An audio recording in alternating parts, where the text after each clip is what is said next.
Hey guys, this is Jordan here to bring you a beginner to pro trash crate guide to help you get set up for leveling trading. What are trash crates? Trash crates are essentially cheap, easy to get materials that don't involve processing and are very easy to make. In this guide, I'm going to show you recommendations to get you started, what workers you'll want to have, and some options for trash crates to help you out, as well showing you the setup I currently run to level up my trading and the benefits. Trash crates as well are not profitable, so you will lose money doing trash crates. However, this is the fastest way to level up trading. So to start it off, where are we going to make trash crates and why? So money in crates is capped at 150% currently and it is based off distance. The farther you make the crates, the more money you get back for trading in. Now, in my recommendation to leveling trading, distance doesn't always equal the best method. As the farther the crates, the longer the transfer time with the trade wagons it'll take to transfer crates over. So in my recommendation, I'm going to recommend making trash crates in Calpheon to starting out. The benefit of Calpheon not only is faster transferring, but also has a lot of options for trash crates, and this is Calpheon's strongest options. Now, what crates should we make for trash crates? In my opinion, we're going to want to do these three different options. We have herbs, paprika, and mushrooms. The reason for picking these options for trash crates are mainly because of the weight. The weight of these options are the lowest amount in a crate. And just to show examples, if we go over here and we look at the weight of this crate, it says 15 LT. And if we go over to a timber crate, the weight is 20 LT. Now, versing the ore and timbers, the crates actually weigh more, meaning that you cannot transfer as many.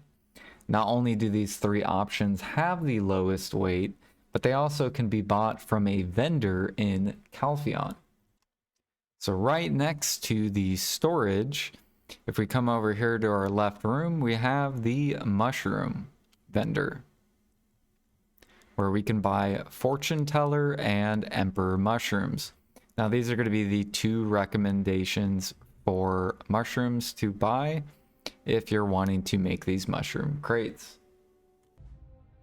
The next vendor is going to be a little bit south of the storage down here next to an NPC called Milano. And Milano is going to sell you paprika. And last but not least, the herb vendor, which is in this alleyway right here, will sell us herbs that we can just buy. And they will be right here next to Christina. And because we can buy as much as we want, this makes these options a very strong option to consider. If, however, Pearl Abyss does decide to get rid of these vendors, then the best option will be herbs, or if you were to gather bear. And I will show the bear location. So if, for example, they were to get rid of those vendors, then this gather spot will become the best trash crate gathering spot. And back in the day, that's basically how I leveled up trading, was actually gathering bear and using all the herbs into trash crates. Now, which workshops should we take? Now, there are many different options. If we are to click on Calpheon and we go over here and click this button up here, we can scroll down the list and we can go ahead and look at all the different crop workshops. Now, my recommendation is to pick the one contribution workshops along with the mushrooms as well. So we actually have one right here. However, this does require 2 contribution. Why do not take this crate? We also have some over here as well. We have a crop and a mushroom. And we have some over here as well.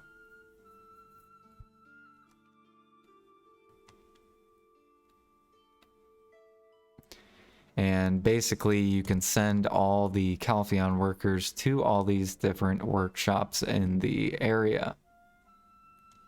And the reason why we want to pick 1 contribution is because then that's going to give us more contribution, in which then we can extend and go into more crates around the world.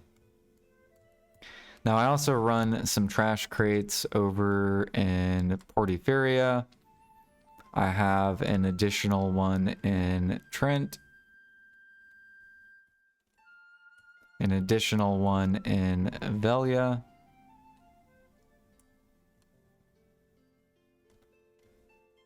I also have one in Alta Nova.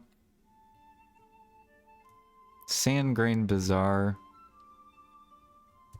And Valencia.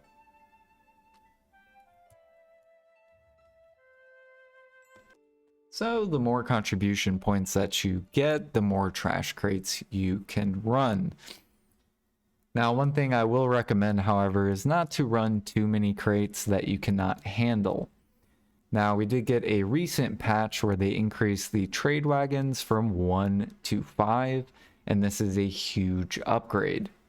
So if you are curious about what trade wagons look like, essentially once you make all of your trash crates, you can come over here to transport, and I like to send all my trash crates over to Buckbow, and we'll click on transportation, and there will be a 1 trade wagon, 2, 3, 4, and 5, and you'll essentially click on it, and we will go ahead and just send these over. Now there is a cost to sending crates over, and you have 2 different options. You can either send them over, or if you would like, you can also use this connect node, and we can pick Calpheon and Buckbow.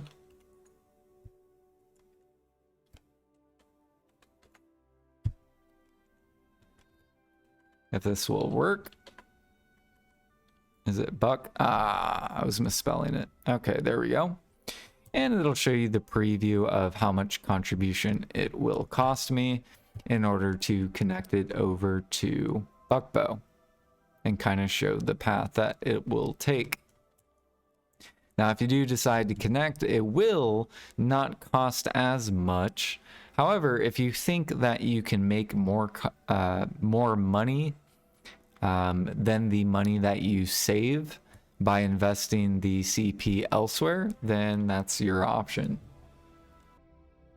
Now, as far as transferring, Port Etheria is actually going to have the fastest transfer time with Transfer Wagon. So as you can see, we have about a 5-hour time period that it will take. However, if you do Transfer Wagon from Port Etheria, it will be faster. So if you do manually want to move your crates to get them to go faster with the trade wagon, then you can go ahead and pick up your crates, put them on your horse, and then carry your horse over to Port Etheria to drop off into Port Etheria, and then Transfer Wagon here. Now, as for the worker, let's look at skills that you're going to want to hit. Now, what I like to do is I like to name my workers so that I know what they're doing or where I'm going to place them.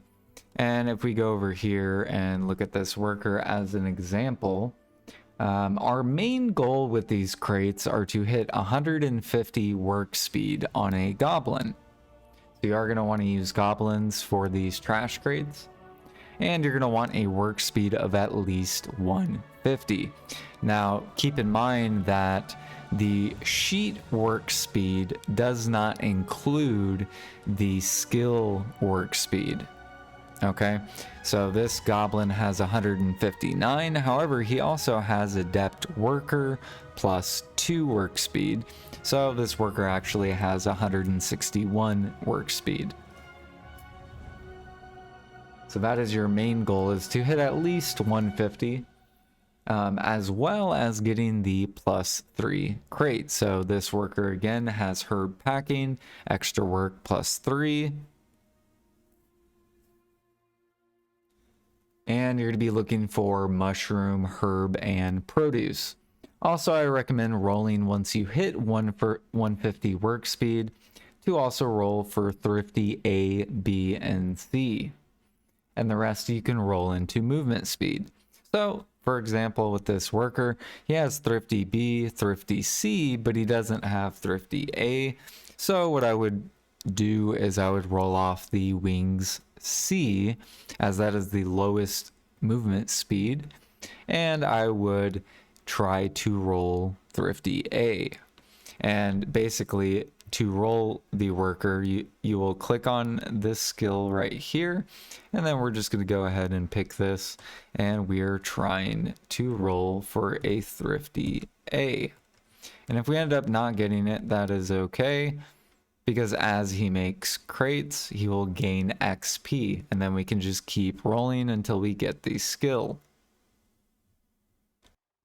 Once you're done rolling those workers, then you'll be able to crank out a bunch of trash crates. So the idea is, as soon as your crates are created, then you will be able to trade wagon them over to Buckbow.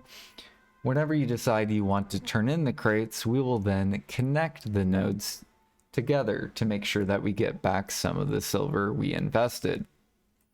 And then we can disconnect the node connection afterwards, unless you do decide that you want to leave them connected. Then you do not have to worry about that. We're also going to want an alt where we have a bunch of life XP on. So this is my trading alt. He has he has a bunch of life XP running on him. And this is my trader that I leave in Buckbow. So whenever I do decide that I want to turn in my trash crates, I can just swap over to this character, make sure things are connected first, and then go ahead and turn in the crates. But that wraps up this trash crate trading guide. Thank you guys for watching, and I'll see you guys in the next one.